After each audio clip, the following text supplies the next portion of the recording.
Good evening, everyone, and welcome to this edition of Real Good News.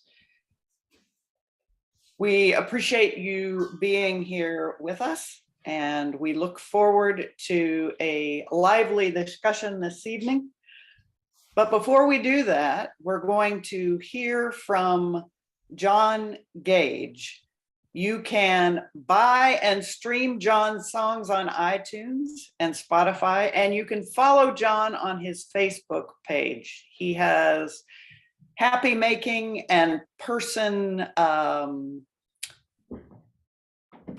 deepening music that you will enjoy. So find him on the internet. John, can you begin us with a song? We always look forward to your mastery of music on this program. Actually, Elisa, John, if it's okay with you, we're gonna plan on having you near the end and start with your Defying Gravity song. Yeah, that's what I was expecting. That's right. That's good. We'll go right ahead, and thank you all.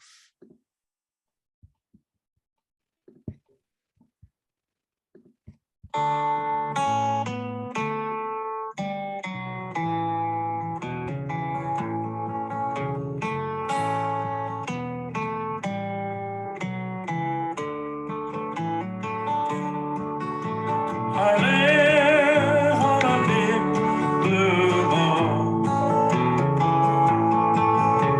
I never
Welcome back, everyone, and thanks to John for blessing us with his song, Big Blue Ball, Defying Gravity. I appreciate everyone being here this evening. I will introduce the program, but first, I want to recognize the sponsors of this event. They include the Kentucky Interfaith Power and Light, where I am the executive director.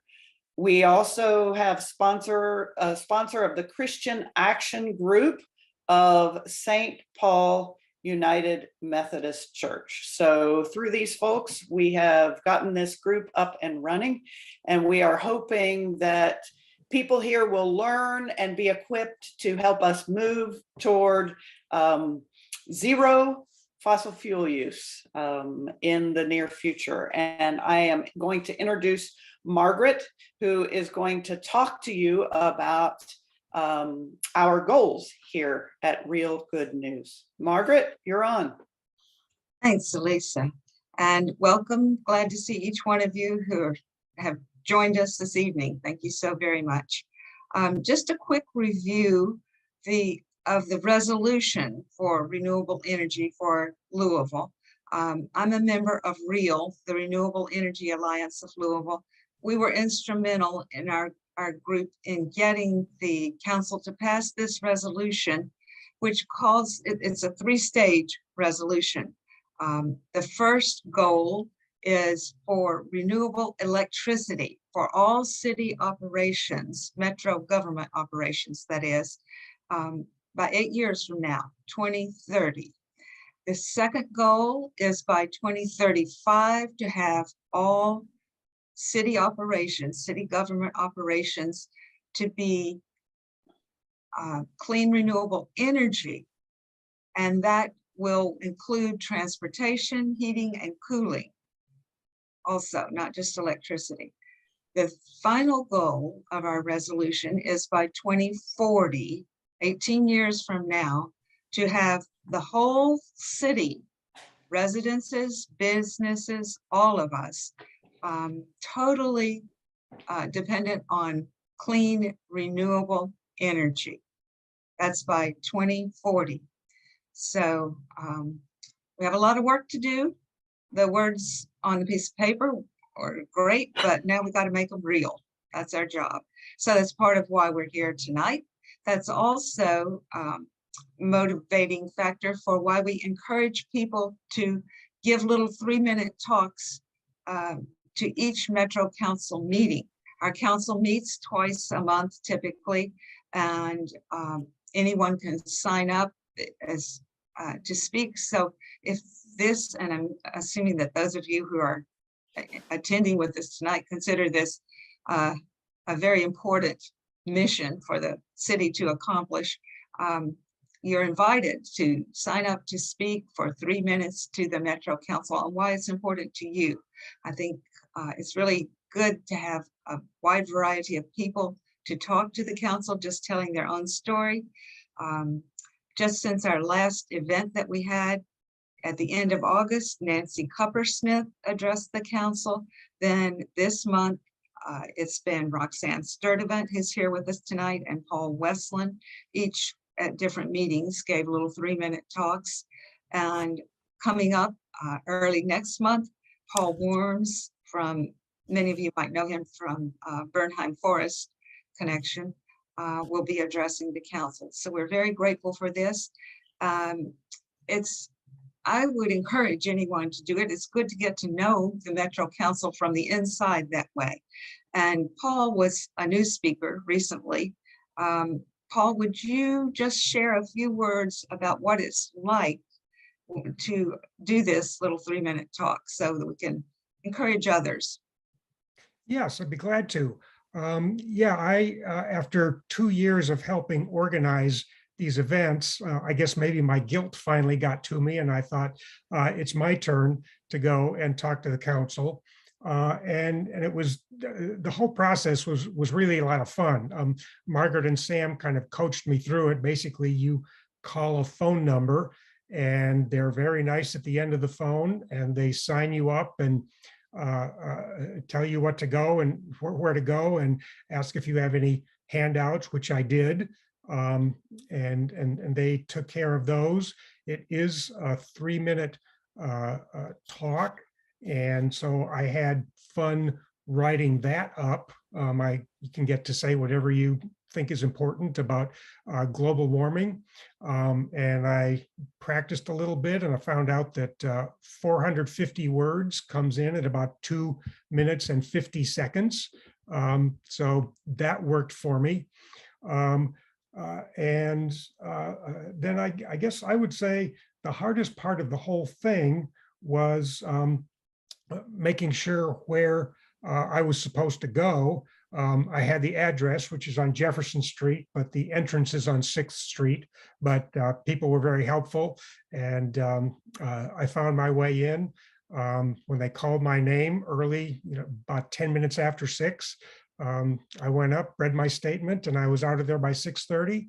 It was pleasant, easy, got to be part of government, and felt like I did a good thing. So I highly recommend it. Didn't hurt at all. Good. Thank you very much, Paul. I just would like to also acknowledge that Sam has been coordinating this. He has the dates of the council meetings handy. He can give you any further instructions and help you find a date when no one else is assigned yet or volunteered yet to speak on this topic. So we can spread out our speakers, but it's okay if we have 2 at one meeting also. That would be great. But so Sam, I think we'll have your email address posted so people can connect with you. Put that up in the chat. It's samuelavery@gmail.com. So please consider doing that. Invite anyone else you know who might be interested in doing that. And thanks a lot. Elisa? Thanks, Margaret. We're going to go to Sam. He has done a lot of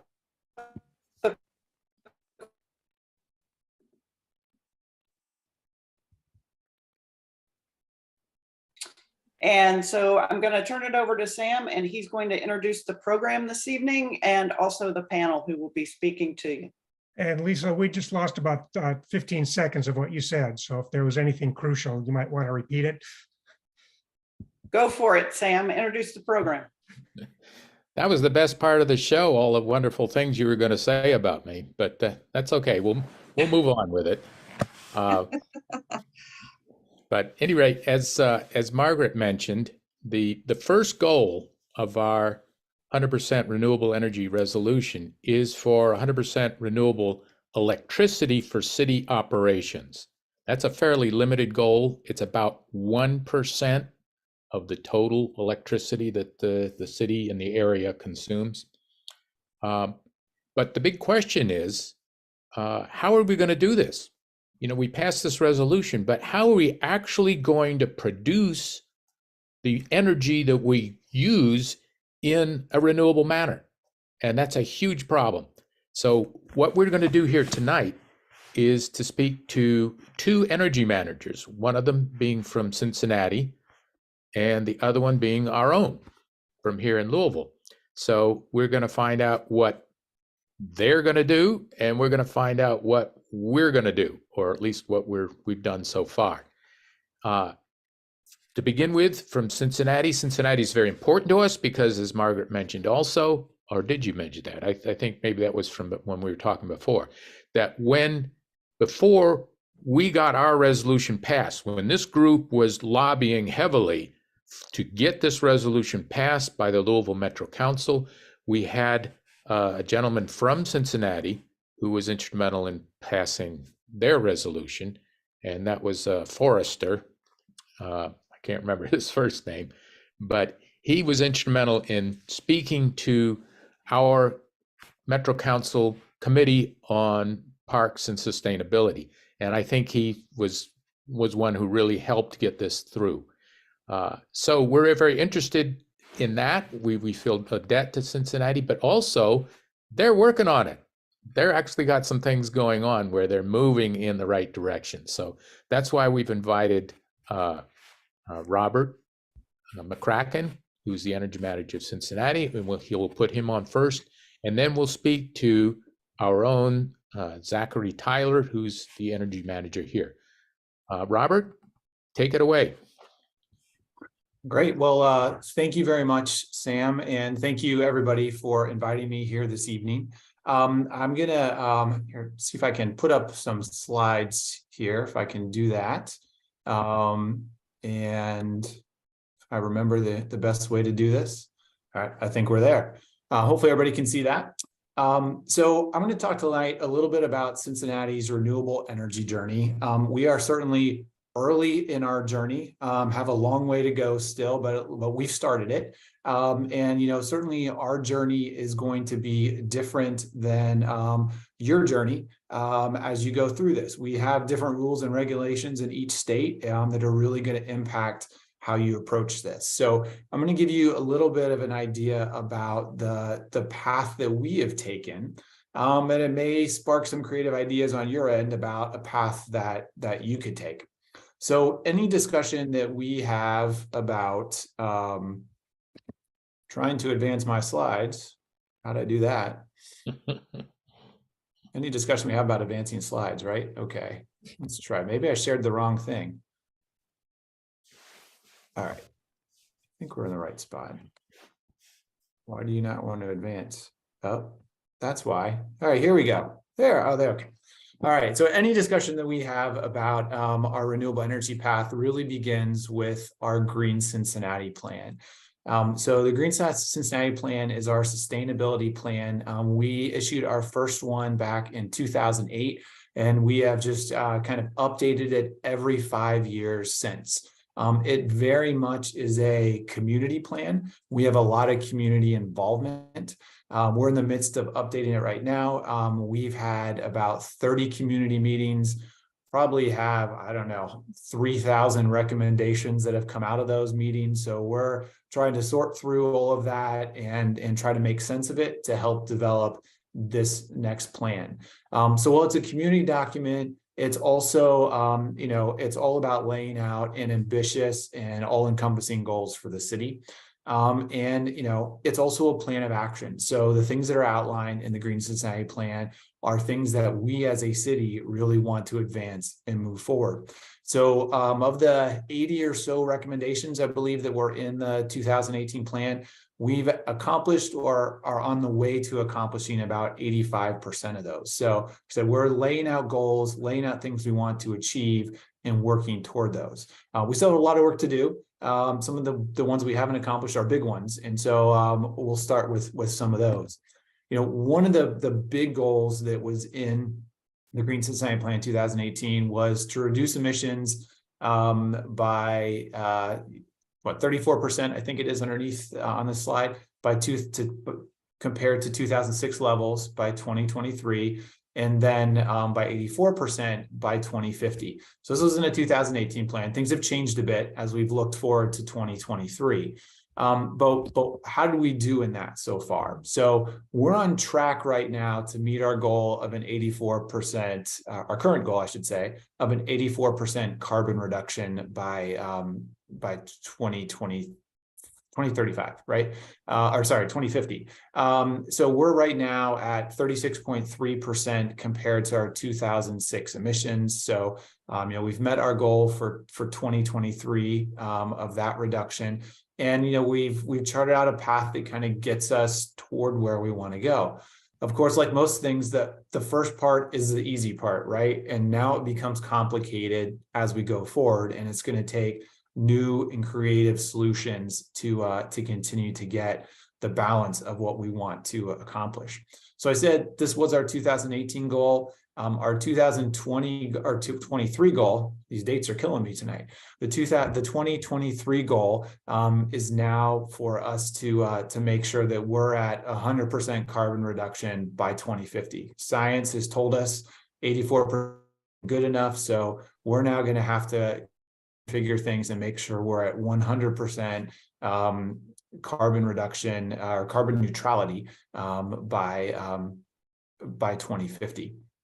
So there are a couple other goals that came out of the Green Cincinnati Plan that are really pertinent to this discussion here. One was 100% renewable energy for city government by 2035. So that is not only electricity, but it'll also involve us shifting away from natural gas for heat and cooling. And the big ones that'll just kill us on that will be our water treatment and wastewater treatment. And then the other one was the triple renewable energy generation for residents and businesses. So recognizing that, well, we've done some work to try to increase the amount of renewable energy in the city, we still have a lot of work to do. How can we kind of implement programs and help those residents and businesses adopt renewable energy? All right, so we have had some successes over the last several years. We have installed over 4 megawatts of solar on city facilities. This is everything from bathrooms in some of our parks to the top of the convention center to recreation facilities. We're in the process now of adding solar on another 9 facilities. A lot of those are fire stations, a couple rec centers, and then some garages. So really trying to continue to look at ways that we can put solar on site within the city. We also opened several years ago the country's first net zero police station. That is a great asset here in the city. The police love to work in it. It's everybody wants to work in District 3. It's got solar panels all over it. It's LEED certified, and it's really an incredible building. We also, from a city facility side, we use 100% green energy, green electricity. A lot of that is from RECs, right? We're purchasing renewable energy credits, but at least for city facilities, we're doing that. I got to convince my water treatment and sewer treatment plants to spend extra money on that. But right now, from a facility standpoint, we're all at 100% green electricity. We're also the first large city to offer 100% green energy for its aggregation program. So in Ohio, we are non-regulated. This will kind of be important a little bit later on. In Ohio, we are non-regulated, so all our residents, actually anybody in the state, can choose their energy supplier.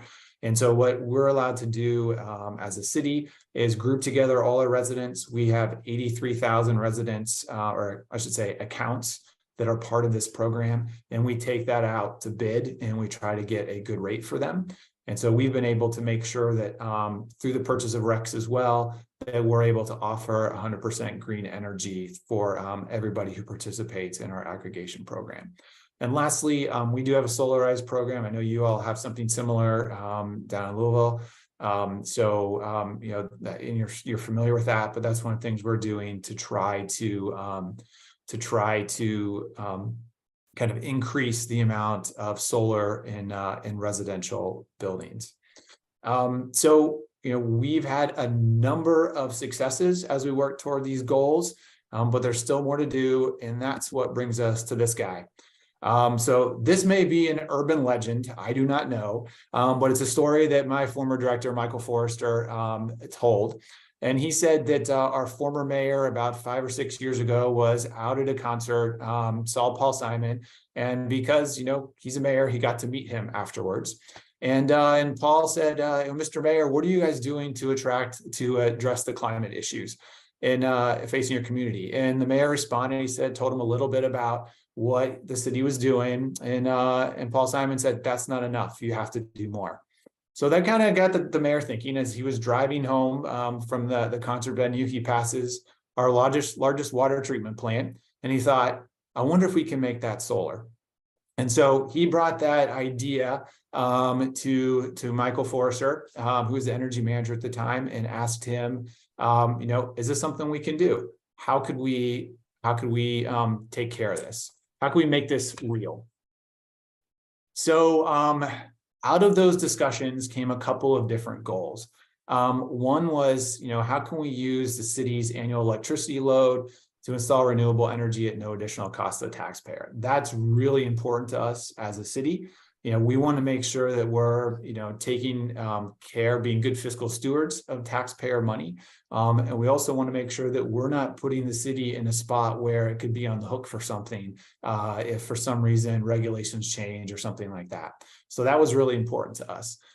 Second thing, in line with the whole fiscal responsibility is, can we make a long-term budget hedge to protect us from energy price fluctuations? So, we've kind of seen that, especially on the natural gas side recently, right? Natural gas prices have gone up, $2 or $3 over the past year. Well, how could we, from an electricity side, lock in a rate that's going to be there so that the city is not subject to those different fluctuations in the market?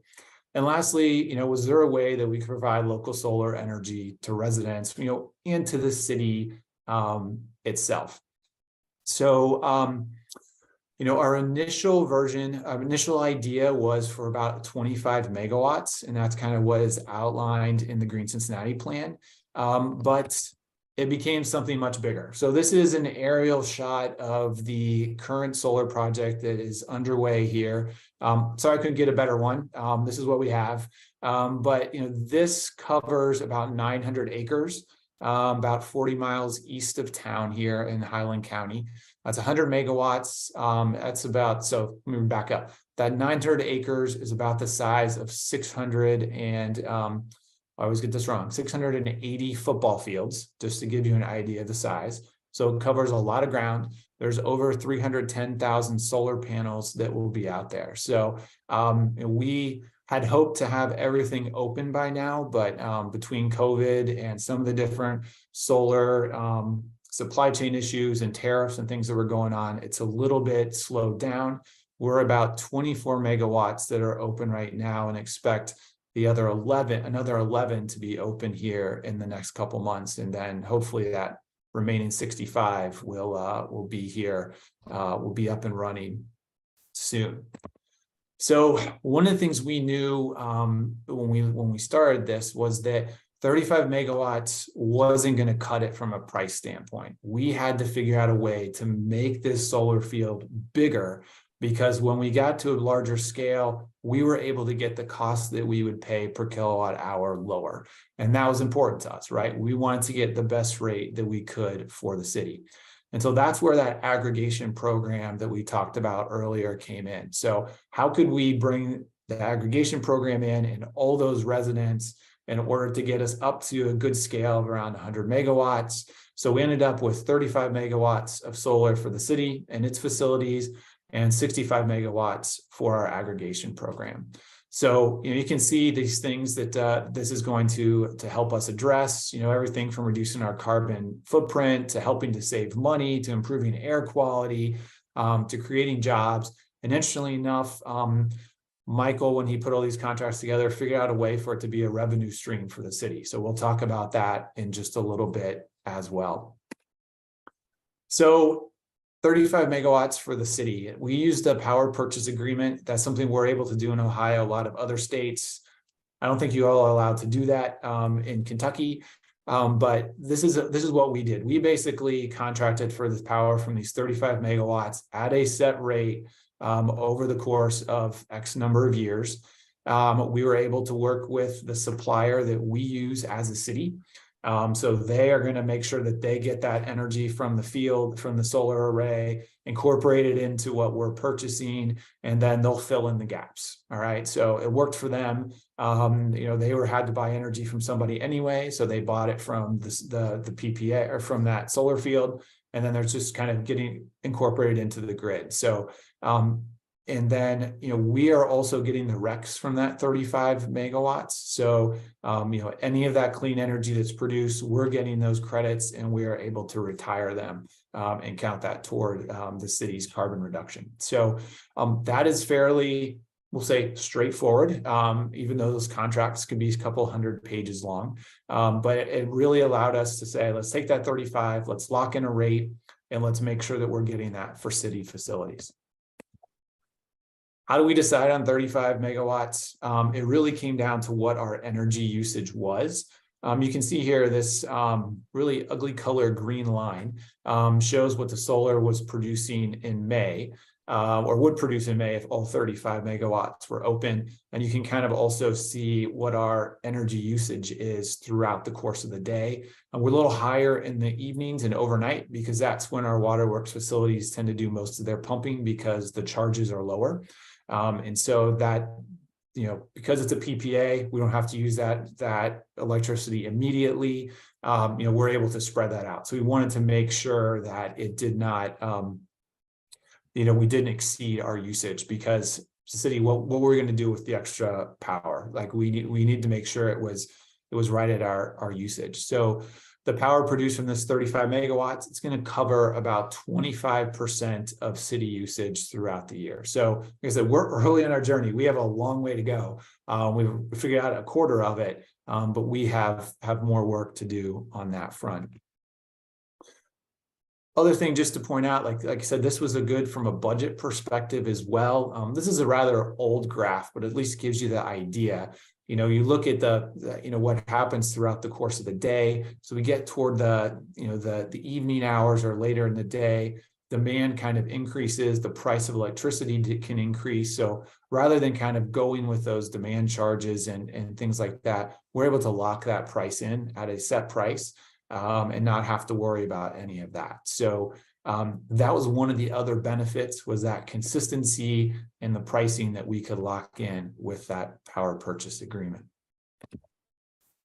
All right, so this is where things get crazy. This is the 60 megawatt we had for our 65 megawatts we had for the city aggregation program. It is like a layer upon layer upon layer of contracts. It's like peeling an onion, trying to figure out how all of this fits together. So basically what we did is through our aggregation program, we put out an RFP and said, we would like a provider who can serve the city's aggregation program we'll give the contract for 10 years. But what you have to do is you have to buy power from the 65 megawatt solar array. And so we were able to find a provider that would do that for us. They are purchasing directly from the solar array, the folks who own it, kind of through a PPA as well. And then they're incorporating that into the power that they, the grid mix that they're sending to the city. So to city residents. So, like I said, it's a little complicated. The city did not want to sign the PPA. We didn't want to be on the hook for that. The company we use, they're an energy supplier. So even if something changed regulatory or for one reason or another, they still could use that energy with another customer. So we wanted to just make sure that we weren't on the hook for anything. The other thing we'll talk about here is going back to that idea of revenue for the city. There's a couple things that we did. One is, we do get the RECs for this as well. So if we did want to sell them and then buy cheaper wind RECs from out west, we could do that and make money off our solar RECs here and buy cheap wind RECs. We don't plan to do that, but we do get the RECs. The other thing that happens is that we also told the provider of our aggregation program, we want you, and I'm going to be getting ahead of myself here. Yeah, we'll go here.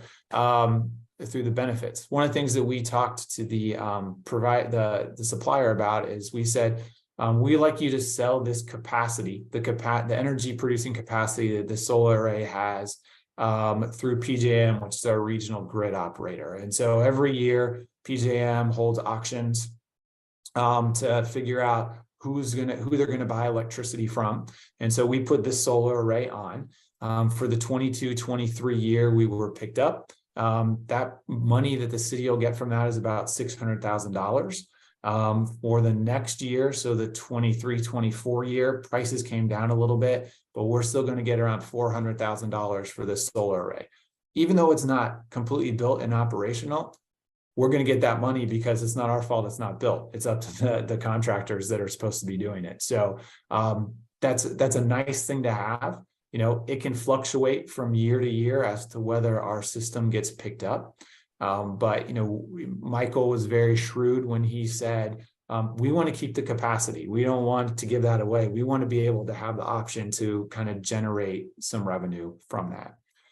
Other things that happened from this project, it was projected early on to save about $2 million annually in energy costs. For the city, right now, even with the 21 megawatts that we have open right now, This savings right now, because electricity prices are so crazy, we're at about $4 million. As if I had gone out and said, I'm going to buy a 12-month strip of electricity on the market, that would cost me about $4 million more than what I'm paying right now. So there are savings from the city's perspective in this. So it was a good business investment. Like, we wouldn't have done this if it wasn't a good business investment for the city. And then lastly, that bottom point, our residents are saving money as well. So in Ohio, all the investor-owned utilities, they have a standard service rate. So if you were to purchase directly from our utility, from Duke Energy, they would charge you about 6.5 cents per kilowatt hour.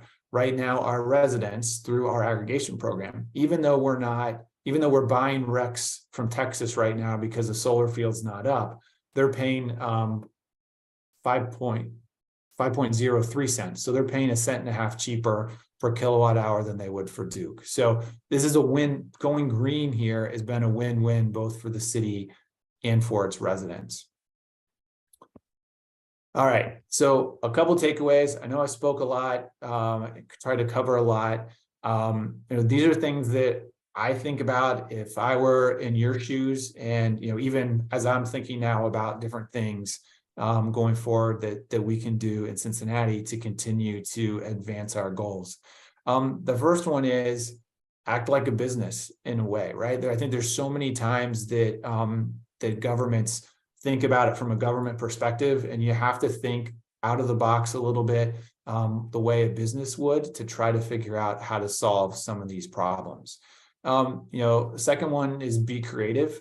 When Michael came up with this idea of how to kind of put all these different pieces together, it wasn't something that had been done before. He had gone to some conferences, and we, talked with different solar developers and said, well, could you do this? Could you do this? Could you do this? They're all like, I think you could do that, but no one had actually done it.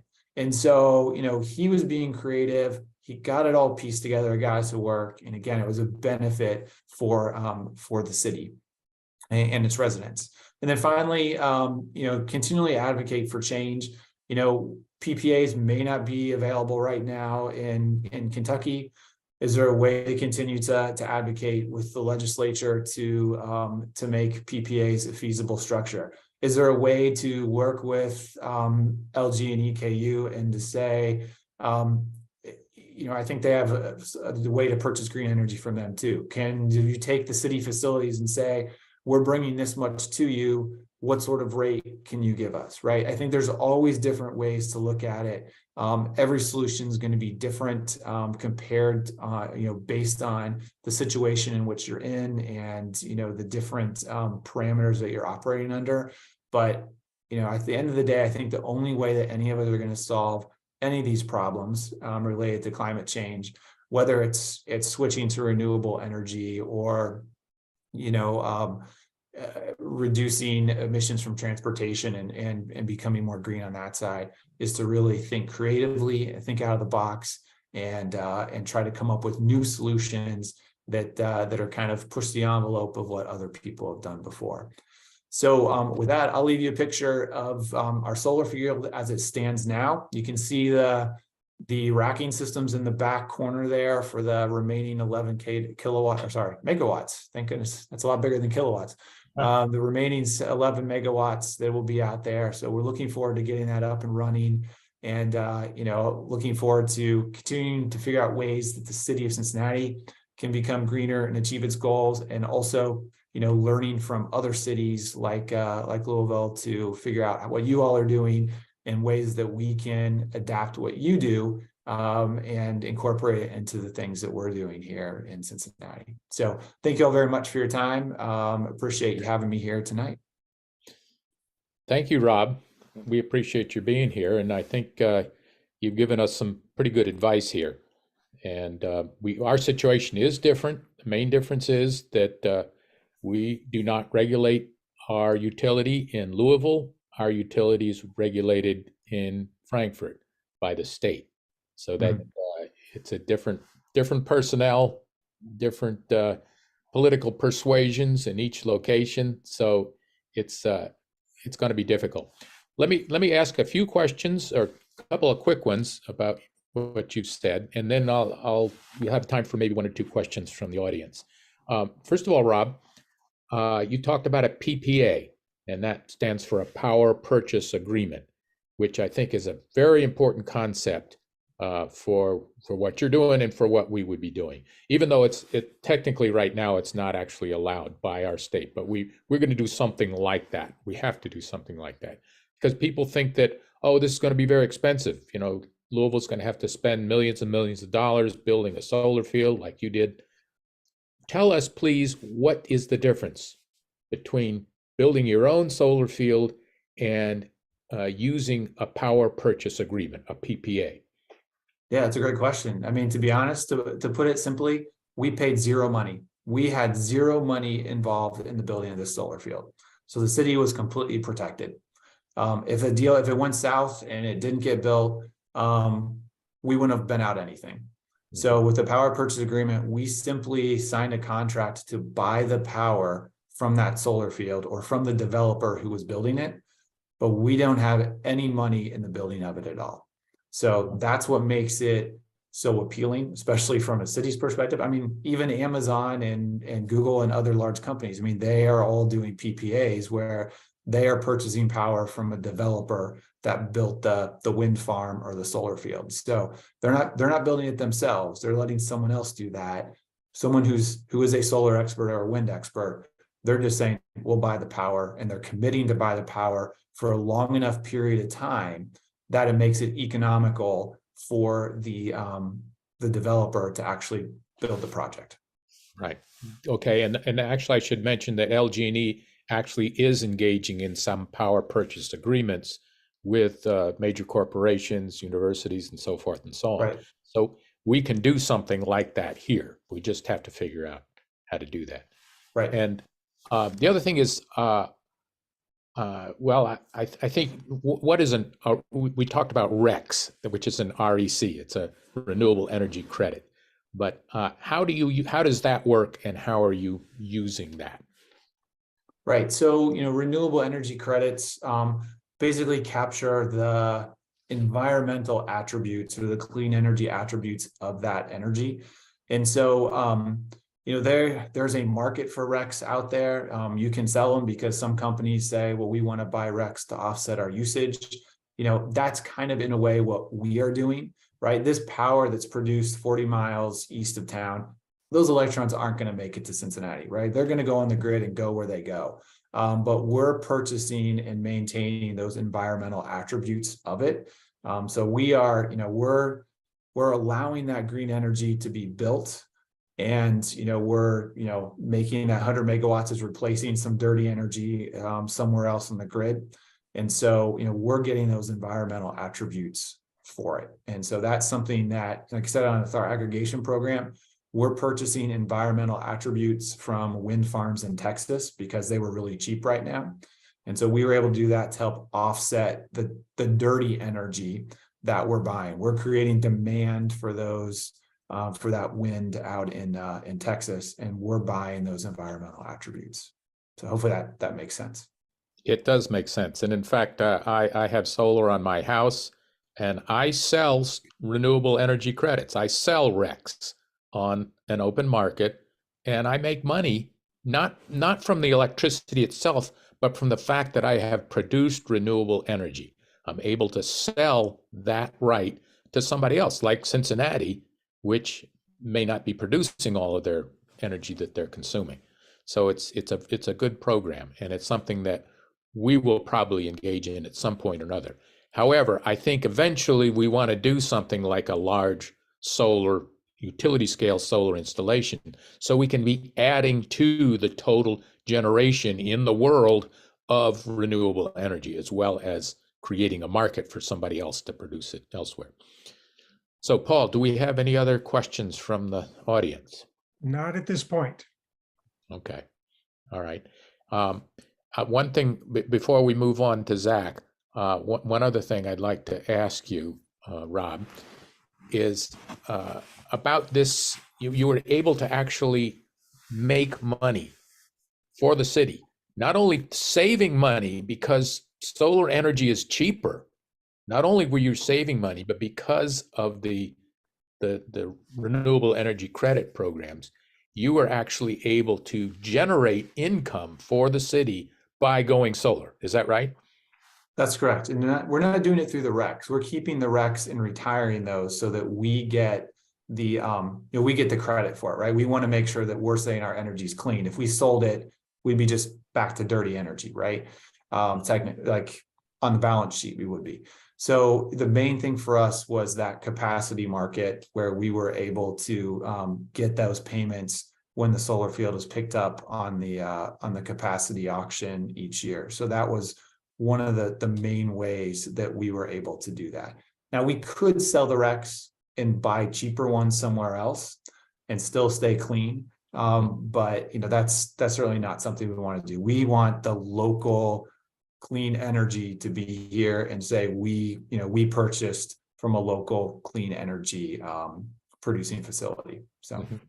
And I think you mentioned that there's actually more than one power purchase agreement, in that the solar field is not owned by your primary energy provider. Is that right? That's correct. Yeah. So there's a developer who owns the whole solar field. We have a contract with that developer to buy the power from 35 megawatts. And we have a kind of a separate contract with our energy supplier for the city to make sure that they're incorporating that into our purchases from them. And then there is a different PPA agreement between the company, the supplier for our residential aggregation program, with that developer. So there are lots of different contracts, like I said, but there are really two different PPA ones, one with the city directly with the developer for its share, and then one with our supplier to the developer for the residential share. Okay. Sam, we've got an observation and a question in the chat. The observation from Julie Donna that a local Cincinnati filmmaker and city councilman made a documentary on the net zero police station that Rob mentioned earlier. Says it's worth checking out. And after Martha Flack's question, I'll just toss in another question of why do they like working there so much? But the question for Martha Flack is, if PPAs are not allowed in Kentucky, how is it that LG&E has them with other companies? My understanding, Sam, you can answer this too, is from what I read, is that LG&E is basically the one signing the PPA. So if there's a solar field built somewhere in Kentucky, they're signing the PPA with the solar field, and then they are working with the with Toyota or Dow or whoever it may be to kind of get them that clean energy. So it's not that Toyota is signing the PPA, it's that Toyota is working with LG&E, KU, and then they are signing the PPA. So that was my understanding of the flow, but I may be wrong, Sam. So yeah, that's, in other words, LG&E is not necessarily going to be building and owning the solar facilities themselves. They're signing a contract with a solar developer who's going to actually do the building and operate the solar field and sell the electricity at a given price. So there are lots of different ways we can do this. So that if LG&E is doing that already, we could get our renewable energy through LG&E possibly. That's one way to do it. I'm a little bit, I think maybe the monopoly problem is going to show up in terms of pricing, but we'll see. And maybe we should ask our own energy manager, Zachary Tyler, sorry, I'm sure that's happened before. Zach Tyler has been our energy manager here in Louisville for quite some time, and he's already whittled away at the LG&E bill for the city, and I think he's paying for his own lunch that way, as I understand. So Zachary, take it away. Thank you, Sam. That was a really inspiring renewable energy journey to hear, and it is a good message that you have to be creative and you got to keep advocating for it. So that's a great reminder. So I do have a few slides that I'll get to in a moment, but first I'll just sort of recap where we were last time that an update was given and perhaps what's changed since then. So I believe the last update that was given in one of these events was we had entered in a contract with the Department of Energy's National Renewable Energy Lab, or NREL. We were in a phase 1 contract with them to help assess really what are our pathways to meet the first step of our renewable energy goals, the 100% renewable electricity for metro government operations. That phase 1 has been concluded, and it is what we used to develop the scope of work for our phase 2 contract. In short, the phase 1 was looking at, given our regulatory and political environment, what are our options on the supply side? The results of that are that we will continue to explore the possibilities of entering into a green tariff with LG&E.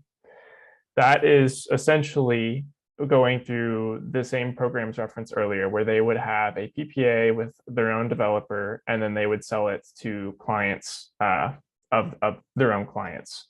So that is kind of in reference to Martha's Flex question as well. Whereas PPAs can be pursued by the utility companies here and the energy provided to their customers, we as customers are not allowed to procure our own PPAs from a provider outside of the utility that serves our geographic region. So LG&E's version of this program is the Green Tariff program, and they have had several successful examples, such as with Dow and Toyota. In previous years, LG&E had considered us not to be a qualifying customer for that program because our consumption was not as high as some of those other customers. However, it does appear that their criteria for that has evolved, and they are certainly willing to look into green tariffs with us.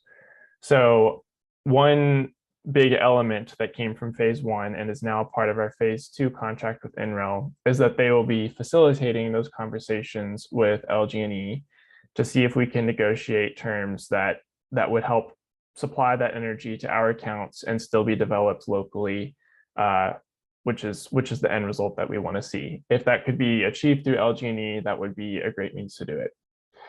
Separately from that, the other action we're taking on the supply side is the city has issued an RFP for a study of municipalization.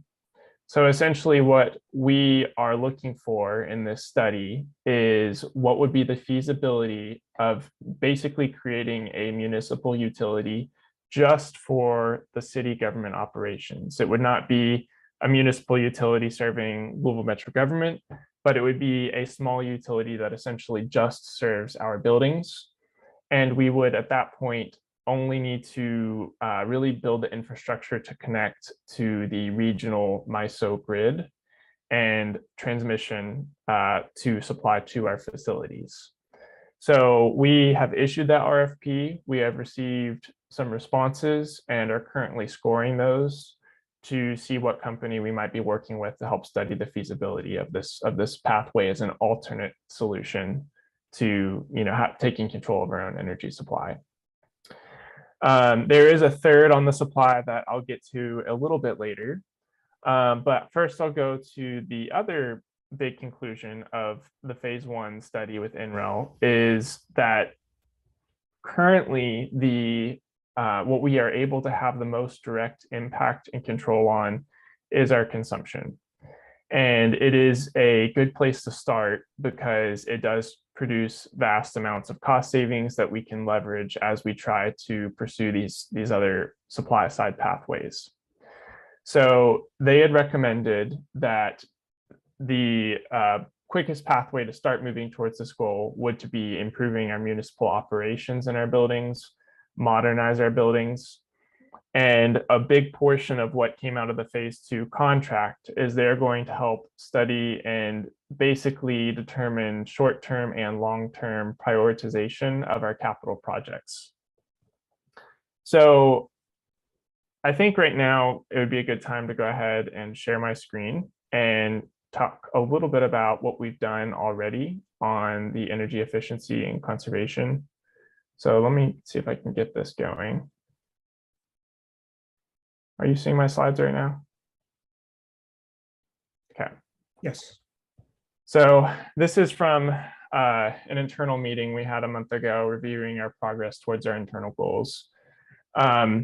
We had recently committed to the Department of Energy's Better Buildings Challenge, where we have set an additional goal of specifically on the building consumption efficiency side to improve or reduce our building energy consumption by 30% by 2030.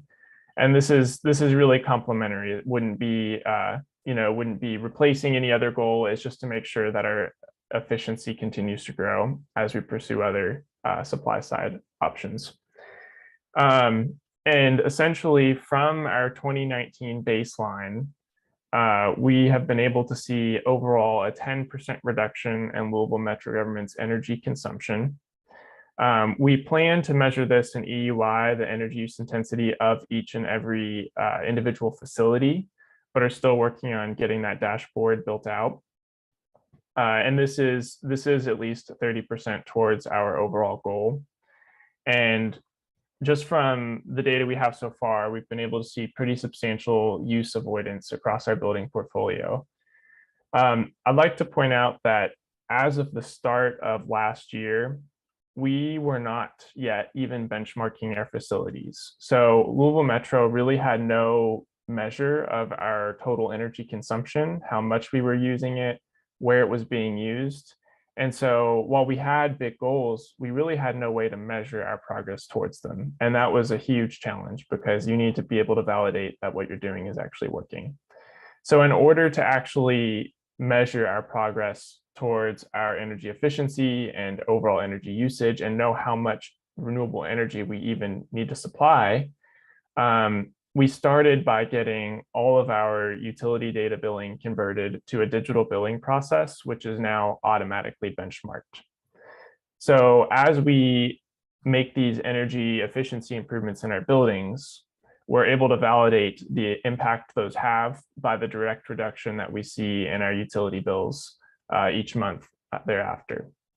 So we started seeing pretty substantial reductions in February of last year, because at that point we had a large number of facilities that basically were only used during business hours, but were still operating their mechanical systems, their HVAC, and in some cases even lighting 24/7. And so right out of the gate, there was a pretty big impact from using our building automation systems to set back these systems at nights and weekends that the facilities were not in use. And essentially from there, that was a big leverage in being able to get utility costs to show to city leadership and others that, there's money to be saved here.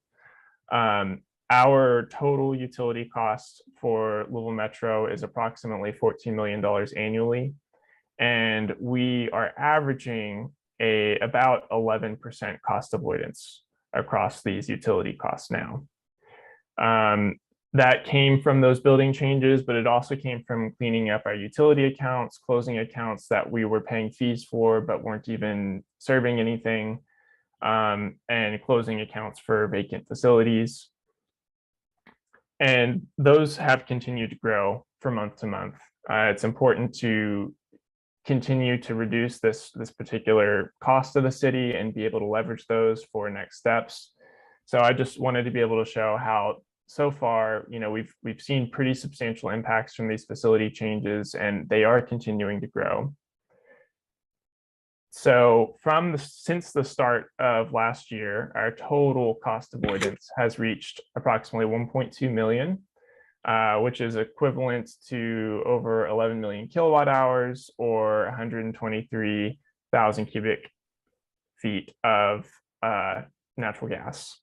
And it's also equivalent to about 10,000 tons of carbon equivalent in emissions. Now, the big thing that we were able to leverage from this is we took this to council with a drafted energy innovation fund. And essentially what we were able to get passed as of earlier this year is a resolution that formalizes a mechanism where we take these savings and we move them to a capital fund that is specifically reserved to finance energy projects. We have a lot of old, outdated buildings, and they've not received sufficient investment to make sure that they're operating as they should. And we also really haven't had any type of dedicated fund we could tap into for things such as rooftop solar or studying, other good next steps that we should take. And so having been able to see some of this quick returns in these initial steps, there was a lot of support in being able to utilize these savings to move forward and accelerate our progress. So the resolution, at the way that it is structured, is we will be able to take approximately 80% of all demonstrated utility savings each year and move it into this capital fund. For this fiscal year, our funding is approximately $700,000 for energy projects.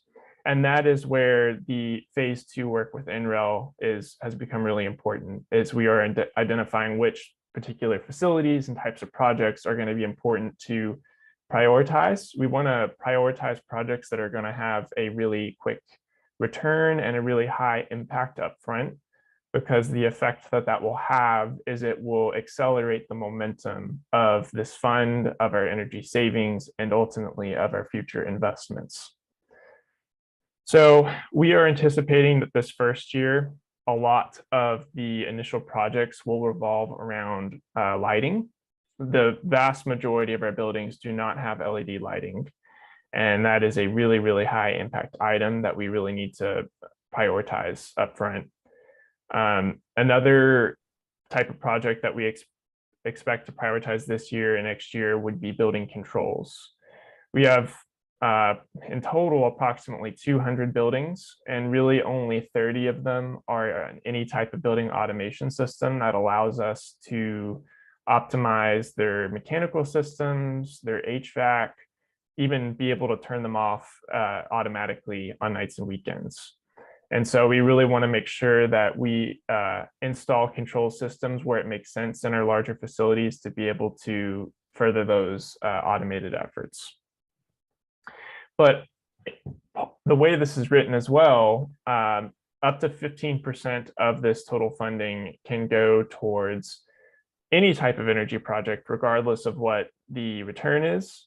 So that is where we're able to think really creatively, and anything that we want to pilot, or even if we just want to start with rooftop solar, it is not bound by some of the restrictions placed on the majority of this fund, because the majority of the fund is specifically dedicated to energy projects that are going to have a financial return of 6 years or less. So approximately $100,000 this first year can be available to start implementing rooftop solar projects. And there are a couple buildings that we are actively looking at this right now as potential place to start. There's been no decision just yet on which facilities we will choose for our first projects. But obviously any type of building that we're looking at putting on a new roof is something that it's important to evaluate if it might be a good candidate. So we are in the middle of that now. I will also mention, I know that it was brought up earlier that we did have our first year of the Solarize campaign. And while I've not led that up, I did want to say that that has been very successful so far. This was the very first year, but there were over 1,400 inquiries for individuals looking to get solar on their homes. And so far, that has led to 80 signed contracts. That number may have changed in the past week or two, I'm not sure. But for the very first year of a Solarize campaign, that's a pretty big success to have ultimately seen 80 signed contracts. And we do anticipate trying to make this an annual program and continuing to look for bulk pricing discounts and pre-vetted installers to make it easy and accessible for the community in future years. And as a part of those 80 contracts, I believe 5 of them were ultimately funded from a grant for low-income housing to provide the solar systems free of cost for those households. And the intent is to be able to continue providing that annually as well. let's see. And from there, I also wanted to make sure I mentioned that we do have a multi-year project for our street lighting as well. I believe this has been brought up before. But in the coming 5 years, we are going to be replacing all of our streetlights, which are owned and operated by LG&E now, but the vast majority of them are not solar, or I'm sorry, not LED lighting. And that lighting represents a substantial portion of overall city energy usage. I believe it's approximately 20 to 25% of our energy usage is associated with the city street lighting. So by replacing those with LED, that will be a reduction of somewhere between 50 to 60%. It depends on which lighting fixture and the exact layout to be determined. But the first replacements are happening in the final quarter of this year, and we anticipate being able to see the reduction in the energy use associated with that by the start of next year. And that'll be something we continue to track and report out on because it'll be a pretty big impact on our overall energy consumption. And then there was also the mayor's executive order for electric vehicles that all new vehicle purchases are evaluated to see if we can do it as an electric vehicle instead of a traditional vehicle. So in facilities and fleet, as whenever vehicles are leaving service, we are trying to put them in order for electric vehicles, and we've just received 4 more in this past month. And we are expanding our charging infrastructure in as many locations as we can so that the infrastructure is ready for facilities and fleet vehicles as we continue to expand our electric fleet. So with that is the overview I have, but I'm happy to try to get more specific where I can with any questions. There is a comment in the chat room that I think I might ask Paul Garcia to elaborate on a little bit. As you can see, there's talking about the customer choice is really kind of an essential part of a lot of what we're talking about, and some of it wouldn't even be possible without customer choice. Paul, is there a specific project you had in mind, or was it just the whole approach? Do you want to elaborate on that before Sam and Zachary might comment? Sure. I think it's very interesting and I don't know the fellow's name from Cincinnati had to say. And I've seen those sorts of programs before. But in Kentucky, you're not going to be able to pull that off unless you have electric choice like they do in Ohio. And it's not necessarily a matter of how they're regulated. It is a legislative push that would have to be made to allow Kentucky to have consumer choice, which Ohio's had for, well, I don't know, some number of years, maybe several decades, where individuals could actually buy their own power. But in Kentucky, until we get the legislators to buy off on that, and I may be wrong, but I don't think just pressuring the Public Service Commission would allow that to happen. But what he's suggesting is very doable. And it could be very interesting, but we got to get past the hurdle of being able to do that in the first place. Can I just throw something in here real quick? Sorry, let me turn my video back on. I completely understand about the fact that customer choice isn't an option for y'all right there, but I think it goes back to that trying to be creative and thinking outside the box. Like, is there a way to not only bring Louisville Metro government, but also residents to LG&E and say, hey, we have all these folks. Is there a way to create a PPA for all this usage? And I don't know how that works from a tariff perspective with the state, but like, are there different ways that you can do that outside of having customer choice, right? So just continually encouraging everybody to think about, different ways to approach it, and not saying the regulatory structure limits us. It limits us a ton when it comes to energy efficiency in Ohio, right? We have zero, it's like anti-energy efficiency in Ohio, but we have to come up with creative ways to get around that. And I think the same applies to you all when it comes to solar because of that lack of community choice. Mm-hmm. Yeah, I think the real way to do this, or the typical traditional way to do this, would get to work with the Kentucky State Legislature and to get them to change the way utilities are regulated. That's just not going to happen anytime soon because of the difference in attitude, shall we say, between Frankfurt and Louisville. So I think we have to be creative. We have to think of ways of doing it. And I think there are some, and particularly the idea of not so much legislated consumer choice, but aggregating consumer demand to try to get LG&E to supply electricity through solar electricity through a power purchase agreement. And I'm not sure exactly how that can happen, but I know it can happen. As long as we keep having hurricanes up in Canada and the one that's going on right now, I mean, I can't think of any other more motivating way to get us to overcome the obstacles that people continually say, we can't do this, we can't do this. We can do it, and we have to find out a way to do it. And we need to start that here locally. Eventually, we'll have to get the Kentucky legislature to change. But we have to be motivated and organized in order to put pressure in the right places to help people make the right kinds of decisions. And that's essentially what we're doing tonight. Do we have any other questions, Paul? Or? Yes, another one in the chat room from Wallace asking Zachary, can you talk about the recent EPAD success story and tell us what EPAD is? Yeah, so the EPAD is a federal program, and EPAD is the name for the version that we have here in Kentucky of that federal program, and it stands for Energy Project Assessment District.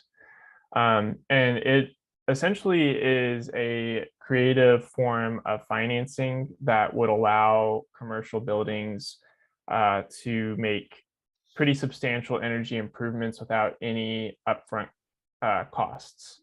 So whereas a lot of times commercial buildings may be hesitant to embark on large energy projects because perhaps they don't have much credit available or because lenders are hesitant, what the EPAD program does is it essentially will finance energy projects on very long-term loans, which is important because when you are doing an energy project, if it's something that does have a return, but it's over a 15 or 20-year period, EPAD can make that really attractive because if you're paying the project off over a 30-year period, you're really seeing a net positive cash flow from day one from your energy project.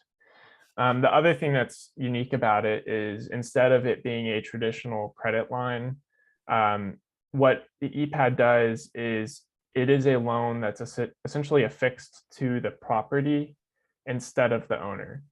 So if you finance an energy project through EPAD, that financing is paid back through that property's tax assessment, and it conveys with the property if that commercial building were to be sold and bought by another owner, instead of being following the owner. So there are a handful of, there's a lot of opportunity to use that in large buildings that may not have otherwise went through traditional financing means to pursue energy projects. And the latest press release, I can link it for it to be sent out in full afterwards as well. But essentially, there are two very large projects that were recently closed, representing $9 million in funding for energy efficiency projects. I don't want to go into the details of that too much because I'm not heavily involved in administering that, and I don't want to get any of it wrong. But it represents some pretty ambitious energy projects that it's really exciting we're able to get those financed locally. Okay, I have one final question for Zachary. And this, I'm going to put you on the spot here. I'm sure you won't mind. But according to my calculations as a retired solar installer, to produce about 10 to 12 million kilowatt hours a year, which is about what the city uses, we would need about 400 or 500 acres of land. And and we have the technology. We know how to do this. I've done it. They're not that biggest project, but we've done projects like that. And not only that, this 400 or 500 acres is smaller than some of the power purchase agreements that LG&E is already engaged in. So the practicality is there. The obstacles are political and administrative and perhaps ideological. But let me ask you, my question is, if we were able to figure out a way to get a developer to build the city of Louisville a solar field of about 400 or 500 acres, utility scale, how would you see that operating? How would you see that possibility, or what ways would there might be to do that? Well, I think that there are potential avenues for utility scale solar, just like you mentioned, in both of the options we're exploring. One big reason that we're looking at creating at least studying the local municipal utility is it would give us the ability to generate solar utility scale and distribute to our own facilities. The one small constraint we have right now with on-site solar is transmission. Essentially, the solar that we were to install, if we were to start pursuing that right now, all solar needs to be located on site of that account and used on site, or sold back to LG&E for the credit. But we can't necessarily, if we bought a lot of land, move that solar energy to the facilities located around the city without building our own transmission line.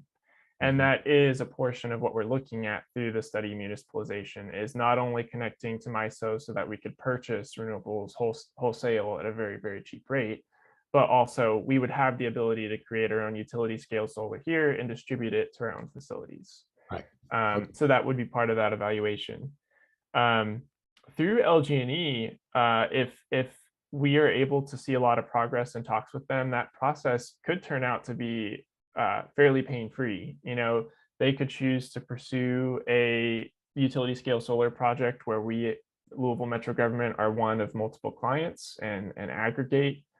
In previous years, when they had not considered us a candidate for that, it was because with Dow and Toyota and other large customers, they were strictly looking at essentially meters or points of consumption that were very large time of day accounts, and they were not allowing customers to aggregate their own meters. Mm-hmm. So they were saying, we want to see 10 megawatts of consumption from a client to start discussing green tariff applications.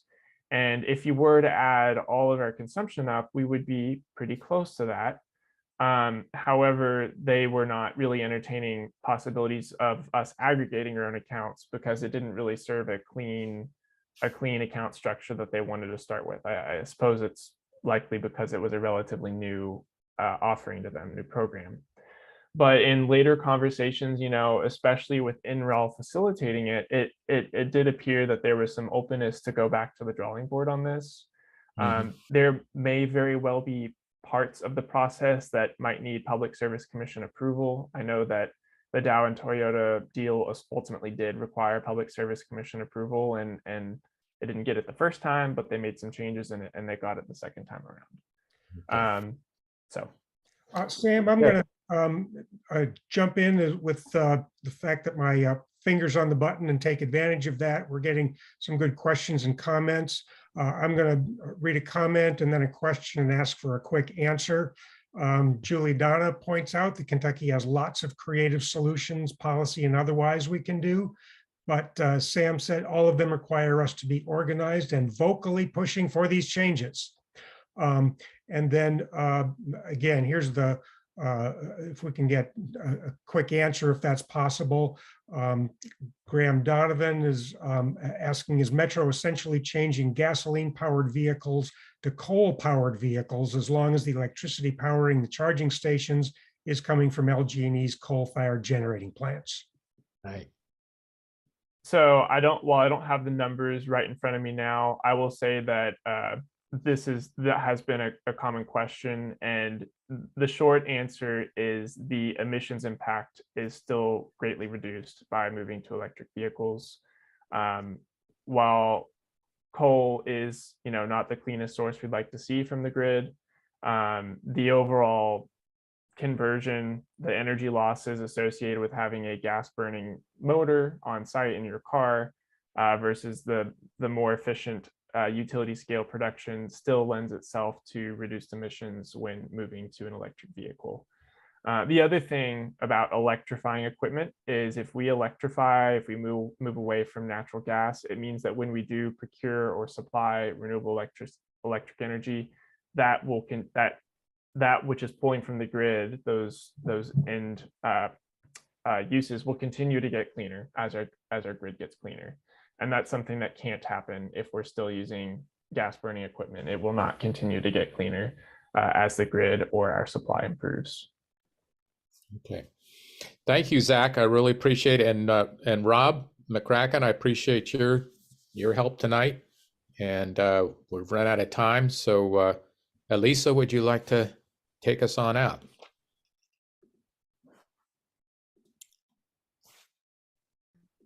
Yes, I would. I do want to note before we go that we did record tonight's forum, and so that will be available like past Real Good News recordings, including the mayoral forum. Voting is coming up, and we did have the mayoral candidates from both parties at a forum, and you can view what they said about the city's renewable energy resolution on the Kipple website. Paul, can you post a link to that so that people can find it once we get the recording and upload it? That is up in the chat room right now. Okay, all right. So if you have friends that you think would benefit from looking at this forum, then please send them the link and ask them to log on and to follow Real Good News, because in conjunction with Kipple and the St. Paul United Methodist Church Christian Action Group, we're going to keep at this. We're not going to stop trying to be creative and push for the changes we need to get to our goals. And I think we'll let John Gage have the last word in song. But again, we appreciate everyone coming, listening, learning with us, and we look forward to seeing you at a future Real Good News. Take it away, John. Thank you. Can you hear me? Everything good? Okay, good. This is an old Malvina Reynolds song. I love Malvina Reynolds because she spoke very simply of profound things. In this point in time when this song became popular, we were worried about the rain. We were talking about radioactive rain and so forth. So she wrote this song, but I think it still fits what we're talking about tonight. Just a little rain falling all around. The grass lifts its head to the heavenly sound. Just a little rain, just a little rain. What have we done to the rain? Just a little boy standing in the rain, the gentle rain that falls for years. And the grass is gone, the boy disappears, and rain keeps falling like helpless tears. What have we done to the rain?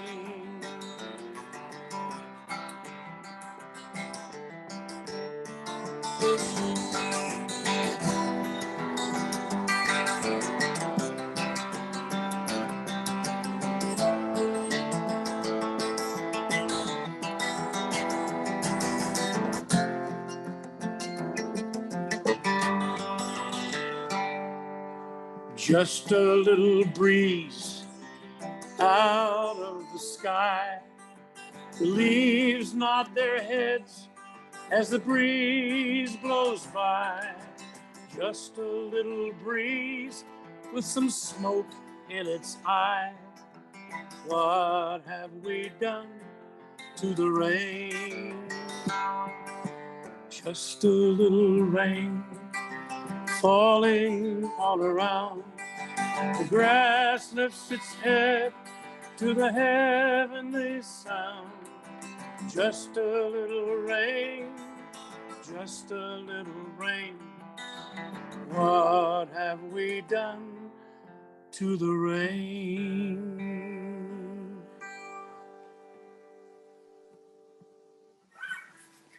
Thank you. You all are wonderful. Thank you, John. Thank you, everybody. Bye-bye.